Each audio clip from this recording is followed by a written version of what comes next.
So I recently had this question about the augers. And do they ever clog up, especially when I have big chunks of bark coming off? And how do they work? And that's a good question. So let's explain.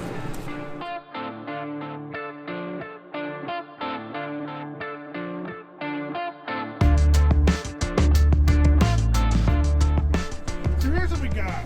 On this chipper, there's no what we call overspout or overs flying out right here. What happens is there's a little slot. You got the belly of the chipper running through here and then your chipper disc.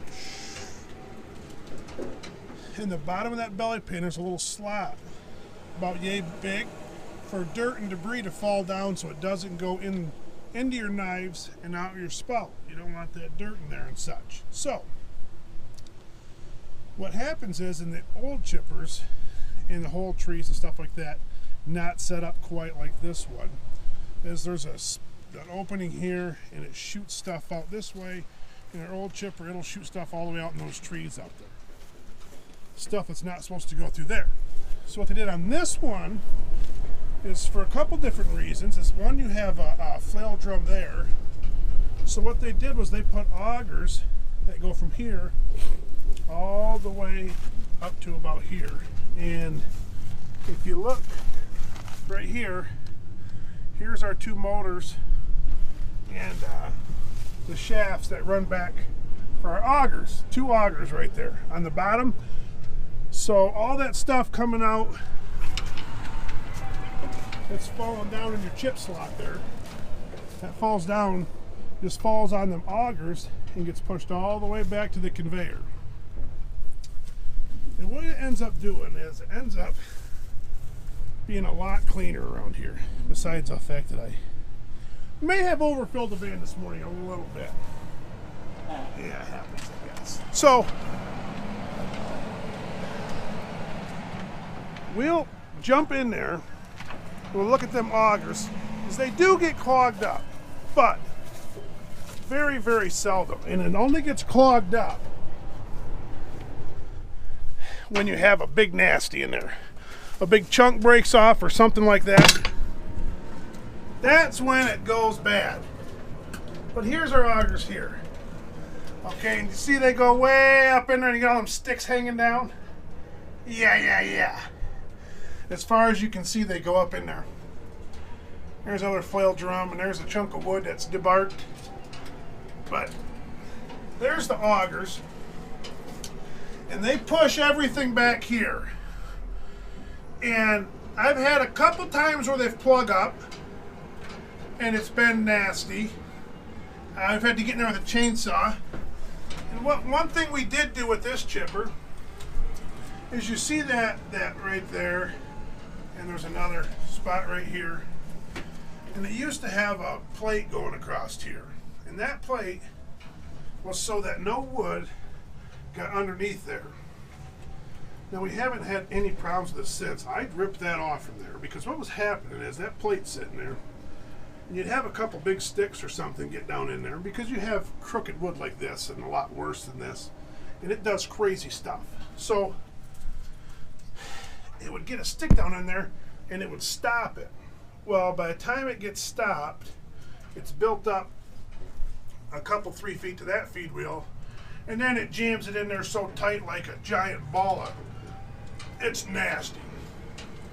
So what I did was I took off that plate after about 4 times of sweating like a dog in here, and I haven't had no problems with it since. Every now and then you'll get some crooked wood that'll want to get down in there, and it'll actually go like this, and it'll get in between the feed wheels and get down there and stop them. But you kind of figure out, you know, when you got that crooked piece in there, where it's going, what's going on. So very seldom now, very, very seldom do the augers give me fits. Only in really crooked wood. If you have straight wood all day long, it won't bother you. But you're going to have a little bit of bark from that flail drum right there. Is that spinning? It's weak on chain, but it don't go through a lot of chain. I haven't put chain in that in probably a month. So It doesn't make a lot of bark, but some bark does fall through here, and you do have bark coming from this that blows up in here, and it feeds it all back. Here's the one big problem. There's one huge problem with this whole thing. And Morbark's probably not listening, and that's fine. The first thing to run out of hydraulic, when you run out of hydraulic fluid on this thing, I've done it one time. When you run out of hydraulic fluid on this thing, the first thing that stops working is your augers. So if you blow a hose under the cab down in here, which is what happened, and it ran out of oil, I did not know my augers weren't working. My augers only shut off when it's high pressure. If it's high pressure, that means they're not moving, and it forces a bunch of pressure and it still don't move. So it's telling me that they're clogged. And then I know it's clogged, and I have a reverse button in the cab where I can reverse those to try to get it out, and it works 90% of the time, 95% of the time. But I ran out of fluid one time. I chipped in my underwear that day. That's how much oil I was covered in by the time I had it all fixed. The problem was that I ran out of fluid, hydraulic fluid, and the first thing that it stops working is those augers. And the problem is you can't see them, obviously. And the computer didn't tell me that there was low pressure or no pressure. It only tells me if there's high pressure. So we get the thing fixed, the hydraulic leak fixed. I get in there and start to chip again, and it won't chip because my augers are saying high pressure, high pressure, high pressure. And man, it won't work. That's weird. So I get out and I look. I had this thing right level with the feed wheels all the way to the knives. I mean all the way to the knives. That means that where the knives, just before the knives, there's about 4 foot probably of flat steel that the wood rides on before it hits the knives. It was packed full underneath that. I mean tight full. It was a mess. Paul, another guy that used to work here, crawled up underneath this thing and dug it out way up to the chipper desk because they would not move. There's a little belly pan on the bottom, a door that opens up, and we opened that up and dug. And here's the other problem, is when stuff like this happens, right now in this, this stuff is so hot you can't touch it. So when you get this thing full of bark and stuff in here, it's all hot in here. And of course it was a hot summer day. It took us hours to get that cleaned out and fixed and back up running again. So that's one little issue with this chipper that you got to be careful of. And that's how you just got to learn. That was one thing that we learned with this chipper was if you run out of hydraulic fluid, it's a bad thing because by the time you realize it, them augers are already clogged full, and it's clogged full so bad you best be prepared for hours of sweating and itching to get it cleaned out. So the augers don't clog up a lot. The bark doesn't affect it. But every now and then what happens is you'll get a big chunk of wood, say, that'll get up in your knives, and it won't go through, and it'll back up a little bit. And there's a little itty bitty gap. I don't know if you can see it. Let me see. Between that serrated tooth feed wheel and this feed wheel here, it's about 3 foot. And in that 3 foot, if you're not careful, wood can fall back down and then get in your augers. It's stuck up and down in between your feed wheels and your augers, and it can't go back and forth.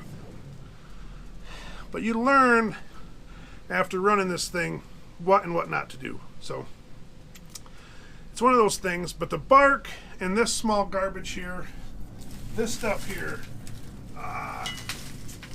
that doesn't affect your augers at all. Augers work.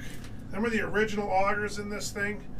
We have not had any trouble with them at all. The only problem we had was a driver backed underneath this the first winter we had it, and his fifth wheel plate wasn't right. We had it to the job. That was back before we had a truck to haul it, so somebody would haul it for us, but they would drop it off at the road, and then one of our trucks would grab it at the road and haul it back in the woods. And what happened was it was on the road. We were all back in the woods. Mike was even there, and working, trying to get stuff set up, get the landing made, and a driver backed underneath the fifth wheel of this thing, back up to hook up to it. And when he backed up, his fifth wheel plate was too far forward. You got to be careful with this chipper. And he backed up in the back of his truck, hit that motor, and busted the shaft right off the motor. So we actually, yeah, we ran it for a day without that motor. I shut off that drum so it didn't make a whole lot of bark back there, and run it with that one and checked on it every now and then, and it was fine. And Mike had us a motor by the end of the day, the next day. But that's the only problem. We haven't had any issues as far as the augers themselves or the shafts or not. Them have all been really good. And that was a slight concern, is you can have problems with those, but we haven't had any problems with them. It's been really nice. That's one area that it's really nice because it just keeps it a lot cleaner out here. You know what I mean? It's just cleaner out here, and that's nothing about the conveyors. It's cleaner out here. Will and Josh both tried to rip my whole conveyor off. Will hit a tree with it yesterday, then Josh drove in it today, but it's still holding strong. It's Morbark strong, baby. But that's the augers. Look at that chain about ready to come off right here. It broke. It's always something. I just put chain in there this morning. That's a brand new chain. I don't know what's up with that. Wallingford! That's got 6 loads on it and it's already breaking. Yep, yeah! It's nasty wood. But anyways, that's my augers on this thing. Hopefully that answered some questions that somebody had. The guts of this thing are really interesting. Any more questions, leave them in the comments. Maybe I'll get time to answer them.